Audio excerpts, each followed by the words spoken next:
Hi hello welcome to movie world media. നമ്മുടെ big ബോസിൻ്റെ launching episode കഴിഞ്ഞിരിക്കുകയാണ്. വളരെ കളർഫുൾ ആയിട്ടുള്ള ഒരു എപ്പിസോഡ് തന്നെയായിരുന്നു. അതായത് ബിഗ് ബോസിൻ്റെ മൂന്നാം കണ്ണ് തുറന്നിരിക്കുകയാണ്. ഒരു വലിയ ട്വിസ്റ്റ് ആദ്യ ഡേ തന്നെ ലാലേട്ടൻ നമുക്ക് തരുന്നുണ്ട്. ആ ട്വിസ്റ്റ് എന്താണെന്ന് നോക്കുന്നതിനൊക്കെ മുമ്പ് first of all as usual ലാലേട്ടൻ വളരെയധികം നല്ല ഭംഗിയിലാണ് വന്നിട്ടുണ്ടായിരുന്നത്. സ്ഥിരമായിട്ട് വരുന്നതിനേക്കാളും ഒരു ബെറ്റർ ആയിട്ടുള്ള ഒരു സ്യൂട്ടും കാര്യങ്ങളൊക്കെ ധരിച്ചിട്ടായിരുന്നു വന്നിട്ടുണ്ടായിരുന്നത്. ഒരു നല്ലൊരു മേക്ക് ഓവർ തന്നെയാണ്. ഈ അടുത്തിടെ കാണാത്ത ഒരു ലാലേട്ടനെയാണ് ആ ഒരു ഇതിൽ കണ്ടിട്ടുണ്ടായിരുന്നത്. ലാലേട്ടൻ അതിന് പറയുന്നുണ്ട്, കാണാൻ പോകുന്ന കാഴ്ചകൾക്ക് 2 കണ്ണുകൾ പോരാ, ഒരകക്കണ്ണ് കൂടി വേണമെന്ന്. കാരണം അത്രയ്ക്ക് മനോഹരമാണ് അത്ര ആ വീട്ടിലുണ്ടായിരിക്കുന്ന കാഴ്ചകളൊക്കെ. അതെന്താണെന്ന് ഇനി പോകെയുള്ള 100 ദിവസങ്ങളിലൂടെ നമുക്ക് അറിയാൻ പറ്റും. കാണാൻ പോകുന്ന കാഴ്ചകൾക്കൊക്കെ ഒരു തിളക്കം കൂട്ടാൻ വേണ്ടിയിട്ട് കാര്യങ്ങളൊക്കെ മാറ്റി പിടിക്കുകയാണെന്ന് തുടക്കം തന്നെ വാണിംഗ് തന്നുകൊണ്ടാണ് ലാലേട്ടൻ ലോഞ്ചിങ് എപ്പിസോഡ് തുടങ്ങിയിട്ടുള്ളത്. അതായത് മൊത്തത്തിലൊരു സസ്പെൻസും കാര്യങ്ങളൊക്കെ തന്നെ ആ ഒരു എപ്പിസോഡിൽ തന്നെ നമുക്ക് പ്രൊവൈഡ് ചെയ്യുന്നുണ്ട് അദ്ദേഹം. ബിഗ് ബോസിന്റെ 6ാം തമ്പുരാൻ ഓർ തമ്പുരാട്ടി അതാരാണെന്ന് കാണാൻ വേണ്ടിയിട്ട് ഇനിയുള്ള 100 ദിവസങ്ങൾ നമ്മൾ അക്ഷമരായിട്ട് കാത്തിരിക്കേണ്ടിയിരിക്കുന്നു. ആദ്യം തന്നെ കോമണേഴ്സിന് 2 പേരെ കൊണ്ടുവന്നു. അവരെ ഒരു മൂലയ്ക്ക് കുത്തിയിരിക്കാൻ പറഞ്ഞിട്ടുണ്ടായിരുന്നു. കാരണം അവരോട് ഈ ഇത്രയും എല്ലാവരും വരുന്നതിനെ പറ്റിയിട്ടുള്ള കാര്യങ്ങളൊക്കെ കാണിച്ചുകൊണ്ട് അവർക്കതെല്ലാം വിസിബിളായിട്ട് തന്നെയാണ് അവരവിടെ ഒരു സീക്രട്ട് റൂമിൽ ഇരുന്ന് ഇതെല്ലാം വീക്ഷിച്ചുകൊണ്ടിരിക്കുകയായിരുന്നു. ബിഗ് ബോസ് സീസൺ 6ന്റെ ഫസ്റ്റ് കണ്ടസ്റ്റന്റ് അതൊരു ആരും അധികം പ്രഡിക്റ്റ് ചെയ്യാത്ത ഒരു സർപ്രൈസ് ആയിട്ട് തന്നെ ഉണ്ടായിരുന്ന ഒരാൾ തന്നെയായിരുന്നു. ഒരുപാട് പ്രഡിക്ഷൻ ലിസ്റ്റിലൊന്നും ഒരുപാട് ഈ കുട്ടിയുടെ പേര് നമ്മൾ കണ്ടിട്ടുണ്ടായിരുന്നില്ല. അതായത് ഹൻസിബ ഹസൻ ആയിരുന്നു ഫസ്റ്റ് കണ്ടസ്റ്റന്റ്. അത് പേഴ്സണലി ലാലേട്ടന് സ്പെഷ്യലാണ് പുള്ളിക്കാരി. കാരണം ദൃശ്യം എന്ന മൂവിയിൽ ലാലേട്ടന്റെ മൂത്ത മകളായിട്ട് തകർത്ത് അഭിനയിച്ച ഒരു അഭിനേത്രി തന്നെയാണ് ഹൻസിബ ഹസൻ. വളരെ ചുരുക്കം മലയാള സിനിമകളെ ചെയ്തിട്ടുള്ളൂ എങ്കിലും ഈ ഒരു ക്യാരക്ടർ കൊണ്ട് ആളുകളിലേക്ക് വല്ലാണ്ട് മനസ്സിലിരിക്കുന്ന ഒരു വ്യക്തി, ഒരു ആർട്ടിസ്റ്റ് തന്നെയാണ് Hansiba Hasan. Then the second contestant was Jinto body craft. അതായത് റിയൽ നെയിം ജിൻഡോ എന്നാണ്, ബോഡി ക്രാഫ്റ്റ് എന്ന് കൂടെ ചേർത്ത് ജിൻഡോ ബോഡി ക്രാഫ്റ്റ് എന്നാണ് അദ്ദേഹം അറിയുന്നത്. അങ്കമാലിക്കാരനായിട്ടുള്ള ഒരു ഇന്റർനാഷണൽ ബോഡി ബിൽഡറാണ് അദ്ദേഹം. മിസ്റ്റർ കേരളയൊക്കെ ആയിരുന്നു. എല്ലാവരെയും ഫിറ്റ് ആക്കാൻ വേണ്ടിയിട്ടാണ് ഈ ബിഗ് ബോസ് ഹൗസിലേക്ക് അദ്ദേഹം വന്നത് എന്ന് അദ്ദേഹം പറഞ്ഞിട്ടുണ്ടായിരുന്നു. ഫിറ്റ് എന്ന് അദ്ദേഹം ഉദ്ദേശിച്ചത് എന്താണെന്ന് അറിയില്ല. വരും ദിവസങ്ങളിൽ അത് കാണേണ്ടിയിരിക്കുന്നു. May be this kind of fit ആയിരിക്കും അദ്ദേഹം ഉദ്ദേശിച്ചത്. Then the third one is ഭയങ്കര ഫെമിലിയർ ആയിട്ടുള്ള, കാരണം ഏഷ്യാനെറ്റിൻ്റെ തന്നെ ഒരു ബൈ പ്രൊഡക്റ്റ് ആയിട്ടുള്ള ഒരു ആർട്ടിസ്റ്റാണ് യമുന റാണി. അതായത് ഏഷ്യാനെറ്റിൻ്റെ ചന്ദനമഴ എന്ന് പറയുന്ന പോപ്പുലർ സീരിയലിലൂടെ ഒരു നല്ലൊരു കഥാപാത്രം തന്നെ ചെയ്തുകൊണ്ട്, നെഗറ്റീവ് റോളിലുള്ളതാണെങ്കിൽ പോലും ഒരുപാട് ആളുകളിലേക്ക് എത്തപ്പെട്ട ഒരു ക്യാരക്ടർ ചെയ്തുകൊണ്ട് ആളുകളുടെ മനസ്സിൽ തിങ്ങി നിൽക്കുന്ന ഒരു ആർട്ടിസ്റ്റാണ്. ഒരുപാട് മൂവീസും സീരിയൽസും ഒക്കെ പുള്ളിക്കാരി ചെയ്തിട്ടുണ്ട്. പുള്ളിക്കാരി വരുമ്പോൾ തന്നെ ഇനി എൻ്റെ തൂപ്പും തുടപ്പും ഒക്കെ ഈ വീട്ടിലാണ് എന്നൊരു ഡയലോഗ് പറഞ്ഞുകൊണ്ടാണ് വന്നത്. അതായത് ഒരു പക്ക വീട്ടമ്മ മെറ്റീരിയൽ ആണെന്നുള്ള ഒരു ഇംപ്രഷൻ ആളുകളിലേക്ക് കൊണ്ടുവരാനായിട്ട് പുള്ളിക്കാരി ശ്രമിച്ചിട്ടുണ്ട്. അതൊരു കൈൻഡ് ഓഫ് സ്ട്രാറ്റജിക്കൽ മൂവ്മെന്റ് ആണോ എന്ന് പോലും ഫീൽ ചെയ്യപ്പെടുന്ന രീതിയിലുള്ള ഒരു ഡയലോഗായിരുന്നു അത്. 4ാമത്തെ കണ്ടസ്റ്റന്റ് വന്നിട്ട് ഒരു ഓളം ഓഫ് യൂത്ത് എന്ന് പറയാം. അത് യൂത്തുകളുടെ ഇടയിൽ ഒരുപാട് ഓളം സൃഷ്ടിക്കുന്ന ഒരു നല്ല ഡാൻസറും ഒരു ആർട്ടിസ്റ്റുമാണ്. എനിക്ക് തോന്നുന്നു ഉപ്പും മുളകും എന്ന ഒറ്റ ഒരു കോമഡി സീരിയൽ കാരണം വല്ലാണ്ട് ആളുകളിലേക്ക് എത്തപ്പെട്ട ഹിറ്റായ ഒരു മുടിയനായ പുത്രൻ ഋഷിയായിരുന്നു 4ാമത്തെ കണ്ടസ്റ്റന്റ്. ഒരു തകർപ്പൻ ഡാൻസ് പെർഫോമൻസോട് കൂടിയാണ് പുള്ളി അതിലേക്ക് വന്നിട്ടുണ്ടായിരുന്നത്. ലാലേട്ടനെ കണ്ട സമയത്ത് കുറച്ച് നെർവസ് ഒക്കെ ആയിരുന്നെങ്കിലും ആ ഒരു ഡാൻസ് പെർഫോമൻസ് പോലെ തന്നെ വീടിൻ്റെ ഉള്ളിൽ നല്ലൊരു പെർഫോമൻസ് കാഴ്ചവെക്കും എന്ന് തന്നെയാണ് പ്രതീക്ഷിക്കുന്നത്. 5ാമത്തെ കണ്ടസ്റ്റന്റ് അതൊരു യൂട്യൂബറാണ്. Especially beauty, fashion and educational vlogs ഒക്കെ ചെയ്യുന്ന, വളരെ ചുരുങ്ങിയ കാലം കൊണ്ട് ഒരുപാട് ആളുകളിലേക്ക് എത്തപ്പെട്ട 1 മില്യൺ സബ്സ്ക്രൈബേഴ്സ് ഒക്കെ അടിച്ച ജാസ്മിൻ ജാഫറാണ് 5ാമത്തെ കണ്ടസ്റ്റന്റ്. 100 ദിവസം എന്നുള്ളൊരു ഗോൾ സെറ്റ് ചെയ്തുകൊണ്ട് തന്നെയാണ് ജാസ്മിൻ ആ വീട്ടിലേക്ക് കടന്നു വന്നിരിക്കുന്നത്. ആസ് യൂഷ്വൽ അതീവ സുന്ദരിയായിട്ട് തന്നെയാണ് പ്രത്യക്ഷപ്പെട്ടിട്ടുണ്ടായിരുന്നത്. നല്ല ഒരു കോൺഫിഡൻസോട് കൂടി തന്നെ ആ വീട്ടിൻ്റെ ഉള്ളിലേക്ക് ജാസ്മിൻ കയറി പോയിട്ടുണ്ട്. ഒരുപാട് ഈയിടെയായിട്ട് ഒരുപാട് വൈറൽ കണ്ടന്റ്സ് കൊടുക്കാൻ പറ്റിയിട്ടുള്ള ഒരാളാണ് ജാസ്മിൻ. അതുപോലെ തന്നെ 100 ദിവസവും ഈ പറയുന്ന വൈറൽ കണ്ടന്റ്സ് ജാസ്മിൻ്റെ അടുത്തുനിന്ന് പ്രതീക്ഷിക്കാം. The 6th contestant was Sijo talks എന്ന് പറയുന്ന ഒരു യൂട്യൂബ് ചാനൽ കൊണ്ടുപോകുന്ന ഒരു ടീച്ചർ ആയിരുന്ന എന്നാൽ ഇപ്പോൾ യൂട്യൂബർ ആയിട്ടുള്ള ഒരു ആളാണ് സിജോ ആണ് 6ാമത്തെ കണ്ടസ്റ്റന്റ് ആയിട്ട് വന്നിട്ടുണ്ടായിരുന്നത്. ഒരു ക്യാമറയുടെ മുന്നിൽ മാത്രം നിന്ന് സംസാരിച്ച് ശീലിച്ച ആൾക്ക് 100-ലധികം ക്യാമറ ഒരു പുതിയ എക്സ്പീരിയൻസ് തന്നെയാണെന്ന് അദ്ദേഹം തന്നെ പറയുകയുണ്ടായി. കപ്പടിച്ച് ആ ക്യാഷ് കൊണ്ട് ബിസിനസ് തുടങ്ങണം എന്നിട്ടുള്ള ഒരു ആഗ്രഹം കൊണ്ടാണ് ബിഗ് ബോസ് എന്ന വീടിന്റെ മടയിലേക്ക് അദ്ദേഹം കയറി ചെന്നിട്ടുള്ളത്. എന്താകുമെന്ന് നമുക്ക് ഈ പറയുന്ന പോലെ 100 ദിവസം പോകുമോ, 50 ദിവസം പോകുമോ, എത്ര ദിവസം പോകും എന്നൊക്കെ ഉള്ളത് കണ്ടറിയണം. വളരെ കോൺഫിഡൻസോട് കൂടി തന്നെയാണ് അദ്ദേഹവും വീടിന്റെ ഉള്ളിലേക്ക് കയറിപ്പോയിട്ടുള്ളത്. 7ാമത്തെ കണ്ടസ്റ്റന്റ് ചെന്നൈയിൽ ജനിച്ചു വളർന്ന ശ്രീതു കൃഷ്ണയാണ്. ശ്രീതു കൃഷ്ണ എന്ന് പറയുമ്പം ഇപ്പോഴത്തെ പുള്ളിക്കാരിയുടെ ഒരു മേക്ക് ഓവർ കണ്ടിട്ട് പെട്ടെന്ന് മനസ്സിലാക്കാൻ പറ്റിയിട്ടില്ലെങ്കിൽ പോലും കറക്റ്റായിട്ട് ഏഷ്യാനെറ്റിന്റെ ഒരു ബൈ പ്രൊഡക്റ്റ് തന്നെയാണ് ശ്രീതു കൃഷ്ണ. കാരണം അമ്മ അറിയാതെ എന്ന സീരിയലിലെ നായികയായിട്ട് വന്നാണ് മലയാളി പ്രേക്ഷകർക്ക് പുള്ളിക്കാരി ഭയങ്കര ഒരു ഫെമിലിയർ ആയിട്ട് വന്നത്. അപ്പോൾ പുള്ളിക്കാരിയാണ് നമ്മുടെ ബിഗ് ബോസ് സീസൺ 6ന്റെ 7ാമത്തെ കണ്ടസ്റ്റന്റ് ആയിട്ട് വീടിൻ്റെ ഉള്ളിലേക്ക് കയറിപ്പോയിട്ടുള്ളത്. നല്ലൊരു ഡാൻസ് പെർഫോമൻസ് തന്നെ പുള്ളിക്കാരിയും കാഴ്ചവെച്ചിട്ടുണ്ടായിരുന്നു. നല്ല ഭംഗിയായിട്ട് തന്നെയാണ് വന്നിട്ടുണ്ടായിരുന്നത്. ഒരു ഡിഫറെൻറ്റ് കൈൻഡ് ഓഫ് കോസ്റ്റ്യൂം ഒക്കെ ഇട്ട് നല്ല രസമായിട്ട് തന്നെ വന്നിട്ടുണ്ടായിരുന്നു.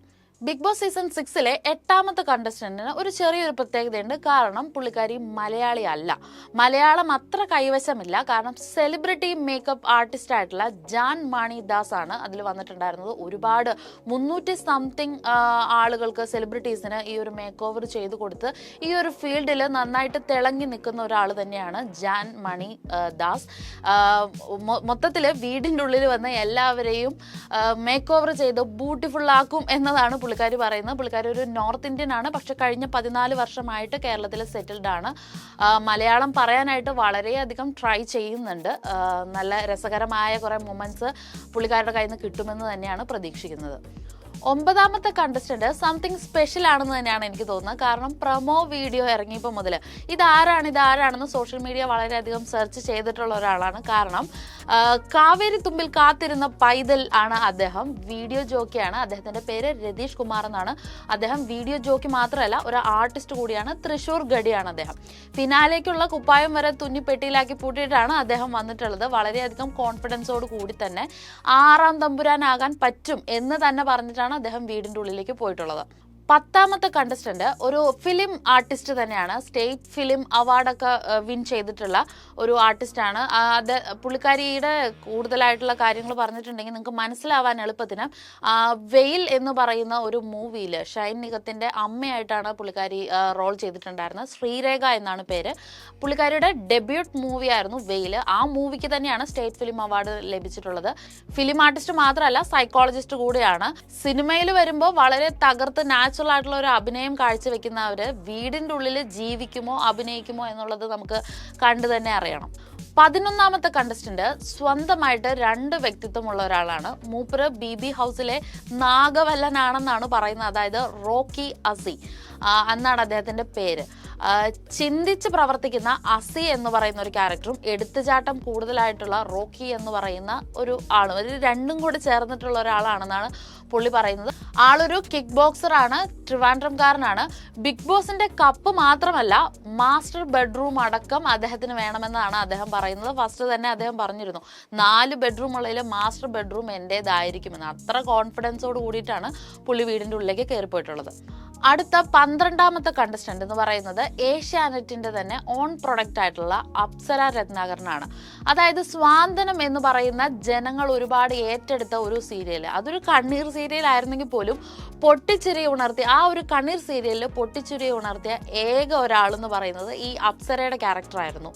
ഇമ്മിണി വലിയ സ്വപ്നങ്ങളിലേക്കുള്ള എളുപ്പവഴിയായിട്ടാണ് ഈ അപ്സര ഈ ഒരു ബിഗ് ബോസ് എന്ന് പറയുന്ന ഓപ്പർച്യൂണിറ്റീനെ കാണുന്നത്. ഒരുപാട് ആഗ്രഹങ്ങളോട് കൂടിയിട്ട് സാധിക്കാൻ പറ്റും എന്ന് പറയുന്ന ഒരു വിശ്വാസത്തോട് കൂടിയിട്ടാണ് അപ്സര വീടിൻ്റെ ഉള്ളിലേക്ക് കയറിപ്പോയിട്ടുള്ളത്. ഈ ഒരു കാര്യങ്ങളൊക്കെ തന്നെ സ്ക്രീനിൽ കാണിക്കുമ്പോഴും കോമണേഴ്സ്, ആ ഒരു മൂലയ്ക്ക് ഇരിക്കുന്ന 2 കോമണേഴ്സ് ഉണ്ടല്ലോ, അവർ 2 പേര് ഇവരൊക്കെ ഒരു ഫാമിലി ആണെന്നുള്ളൊരു നിരാശ അവിടെ പ്രകടിപ്പിക്കുന്നുണ്ടായിരുന്നു. വളരെ രസകരം. ഓരോരുത്തരും കയറി പോകുമ്പോൾ ഈ കോമണേഴ്സിന്റെ മുഖത്ത് വരുന്ന ഒരു എക്സ്പ്രഷൻസ് എല്ലാം വളരെ രസകരമായിരുന്നു. അവരൊക്കെ ഭയങ്കരമായിട്ട് ഇവർ ഇത്ര നല്ല ആളുകളാണല്ലോ, നമ്മൾ എന്താകും എന്നുള്ള ആ ഒരു ഫീല് അവരുടെ മുഖത്ത് കറക്റ്റായിട്ട് കാണാനുണ്ടായിരുന്നു. 13ാമത്തെ കണ്ടസ്റ്റന്റ് എന്ന് പറയുന്നത് ബൈ പ്രൊഫഷൻ സിവിൽ എഞ്ചിനീയർ ആണെങ്കിലും ബൈ പാഷൻ ആർട്ടിസ്റ്റ് ആണ്. ഗബ്രി ജോസ് ആണ്. അങ്കമാലിക്കാരനാണ്. പ്രണയ മീനുകളുടെ കടൽ എന്ന് പറയുന്ന കമൽ മൂവിയിലൂടെ വന്ന ഒരു ആർട്ടിസ്റ്റാണ് അദ്ദേഹം. ബിഗ് ബോസിന്റെ ഓളം തട്ടി അദ്ദേഹം പൊങ്ങിക്കിടക്കുമോ അതോ മുങ്ങിപ്പോകുമോ എന്നൊക്കെ ഉള്ളതാണ് ഇനി വരാൻ പോകുന്ന ദിവസങ്ങളിൽ കാണാൻ പോകുന്നത്. 14ാമത്തെ കണ്ടസ്റ്റന്റ് ഞാൻ എന്നെ തന്നെ വിളിക്കുന്നത് വിമൽ കുമാർ എന്നാണെന്ന് പണ്ടാരോ പറഞ്ഞ പോലെ സ്വന്തമായി നൂറ മുസ്കൻ എന്ന പേര് സ്വീകരിച്ച ഷെയ്ബുൽ സാദത്ത് എന്ന സോഷ്യൽ മീഡിയ ഇൻഫ്ലുവൻസർ ആണ്. സോഷ്യൽ മീഡിയയിൽ കൂടെയുള്ള പേരാണ് ഈ നൂറ മുസ്കൻ എന്നുള്ളത്. ആള് കോഴിക്കോട്ടുകാരിയാണ്. സർവൈവ് ചെയ്യാൻ വേണ്ടി മാത്രം, അതായത് സർവൈവ് ചെയ്യുന്നത് എങ്ങനെയെന്ന് പഠിക്കാൻ വേണ്ടി മാത്രം ബിഗ് ബോസ് ഹൗസ് തിരഞ്ഞെടുത്ത ഒരാളാണെന്നാണ് പുള്ളിക്കാരി പറഞ്ഞിട്ടുണ്ടായിരുന്നത്. 15ാമത്തെ കണ്ടസ്റ്റന്റ് അർജുൻ ശ്യാമാണ്. സിനിമാ മോഹിയായ മോഡലുമായ ഒരു കോട്ടയംകാരനാണ് അദ്ദേഹം. കണ്ടസ്റ്റൻസ് എത്ര പേരുണ്ടെങ്കിലും കപ്പ് അത് എൻ്റെ മാത്രമാണ്, ആർക്കും വിട്ടു തരൂല എന്നുള്ളൊരു കോൺഫിഡൻസ്, അല്ലെങ്കിൽ ഒരുതരം ഓവർ കോൺഫിഡൻസ് വല്ലാതെ ആ ഒരു ലോഞ്ചിങ് എപ്പിസോഡിൽ കാണിച്ചിട്ടുണ്ടായിരുന്നു. ലാലേട്ടനോട് പറയുന്നുണ്ടായിരുന്നു. മേ ബി അത് അവരുടെ കോൺഫിഡൻസ് ആയിരിക്കാം. കപ്പ് ആർക്ക് കിട്ടും എന്നുള്ളത് നമുക്ക് ഈ പറയുന്ന പോലെ 100 ദിവസത്തിന് ശേഷമേ അറിയാൻ പറ്റുള്ളൂ. അപ്പം ലാലേട്ടൻ ആ ഒരു പ്രത്യേക ഒരു സർപ്രൈസും പുള്ളിക്കാരന് കൊടുത്തിട്ടുണ്ടായിരുന്നു. പുള്ളിക്കാരൻ വീട്ടിലേക്ക് കയറുന്നതിന് മുമ്പായിട്ട് അമ്മ അദ്ദേഹത്തോട് സംസാരിക്കുന്നതിൻ്റെ ഒരു വോയിസ് അവിടെ കേൾപ്പിച്ചിട്ടുണ്ടായിരുന്നു. അതിൽ ഭയങ്കര ഇമോഷണൽ ഒരു ഫീലോട് കൂടിയാണ് അദ്ദേഹം ആ വീട്ടിൻ്റെ ഉള്ളിലേക്ക് കയറിപ്പോയിട്ടുള്ളത്. 16ാമത്തെ കണ്ടസ്റ്റന്റും ഈ പറയുന്ന പോലെ സ്പെഷ്യലാണ്. കാരണം അതൊരു മലയാളിയായ മുംബൈ വാലയാണ്. ഭ്രമരം എന്ന് പറയുന്ന ലാലേട്ടൻ്റെ മൂവിയിൽ ത്രൂ ഔട്ട് ലാലേട്ടൻ്റെ കൂടെ ഓപ്പോസിറ്റ് റോളിൽ ഉണ്ടായിരുന്ന ഒരാളാണ്. നിങ്ങൾക്ക് മനസ്സിലാവാൻ പാകത്തിന് പറഞ്ഞിട്ടുണ്ടെങ്കിൽ ഒരു ബുളിഗൻ താടിയൊക്കെ വെച്ചിട്ടുണ്ടായിരുന്ന ഒരു നെഗറ്റീവ് ഷെയ്ഡ് വരുന്ന ഒരു റോൾ ചെയ്തിട്ടുണ്ടായിരുന്ന സുരേഷ് മേനോനാണ്. ഹോളിവുഡ്, ബോളിവുഡ്, മോളിവുഡിലൊക്കെ ഡിഫറെൻ്റ് ആയിട്ടുള്ള കുറേ ക്യാരക്ടേഴ്സ് ചെയ്തിട്ടുള്ള ഒരു ആർട്ടിസ്റ്റ് തന്നെയാണ് അദ്ദേഹം. ഒരു ഡിഫറെൻ്റ് ആയിട്ടുള്ള ഒരു മിമിക്രി പെർഫോമൻസ് കൂടെ ലോഞ്ചിങ് എപ്പിസോഡിൽ അദ്ദേഹം കാഴ്ചവെച്ചിട്ടുണ്ടായിരുന്നു. നല്ല ഭംഗിയുള്ള ഒരു പെർഫോമൻസ് ആയിരുന്നു. അതുപോലുള്ള ഒരുപാട് പെർഫോമൻസുകൾ ആ വീട്ടിലേക്ക് വെക്കാം എന്നുള്ളൊരു കോൺഫിഡൻസോട് കൂടിയിട്ടാണ് ബിഗ് ബോസ് ഹൗസിലേക്ക് അദ്ദേഹം കയറിപ്പോയിട്ടുണ്ടായിരുന്നത്. 17ാമത്തെ കണ്ടസ്റ്റന്റും ഈ പറയുന്ന പോലെ ത്രൂ ഏഷ്യാനെറ്റ് മലയാളി പ്രേക്ഷകർക്ക് വളരെയധികം ഫെമിലിയർ ആയിട്ടുള്ള ശരണ്യ ആനന്ദ് എന്ന് പറയുന്ന ആക്ടറാണ്. കുടുംബ വിളക്കിലെ വേദിക എന്ന് പറഞ്ഞാലാണ് നമ്മുടെ മലയാളി പ്രേക്ഷകർക്ക് കൂടുതലായിട്ട് മനസ്സിലാവുക. ശരണ്യ ഒരു ഗുജറാത്തിയാണ്, മോഡലാണ്. പക്ഷെ മലയാളികൾക്ക് ഒരുപാട് സുപരിചിതമാണ്. പക്ഷെ ആ ഒരു സീരിയലിൻ്റെതായ ഒരു നെഗറ്റിവിറ്റി ഈ ഒരു ബിഗ് ബോസ് ഹൗസിലേക്ക് കൊണ്ടുവരുമോ ഇല്ലയോ, അല്ലെങ്കിൽ ആ ഒരു നെഗറ്റീവ് ഇമ്പാക്റ്റ് ഉണ്ടാക്കി വെച്ചിരിക്കുന്നത് പുള്ളിക്കാരിനെ എഫക്റ്റ് ചെയ്യുമോ എന്നുള്ളത് ഇനി വരും ദിവസങ്ങളിലൂടെ കണ്ടറിയണം. ലാസ്റ്റ് ബട്ട് നോട്ട് ലീസ്റ്റ്, ഈ പറയുന്ന കോമണേഴ്സ് എന്ന് പറഞ്ഞ ഒരു സീക്രട്ട് റൂമിൽ കൊണ്ടിരുത്തിയിട്ടുണ്ടായിരുന്നു. അവർ രണ്ടുപേരെ ഒരുമിച്ചാണ് ബിഗ് ബോസ് ഹൗസിലേക്ക് ഇൻവൈറ്റ് ചെയ്തിട്ടുണ്ടായിരുന്നത്. അവർ കോമണേഴ്സ് എന്ന് വീണ്ടും ആവർത്തിച്ച് പറയുമ്പോഴും അവർ അത്ര സാധാരണക്കാരായിട്ടുള്ള ആളുകളൊന്നും ആയിരുന്നില്ല. 18ാമത്തെ കണ്ടസ്റ്റന്റ് ആയിട്ട് ആ വീട്ടിലേക്ക് കയറിപ്പോയത് റസ്മിൻ ബായി ആണ്. മോട്ടോർ സൈക്കിൾ റൈഡറാണ്. ഫിസിക്കൽ എഡ്യൂക്കേഷൻ ടീച്ചറാണ്.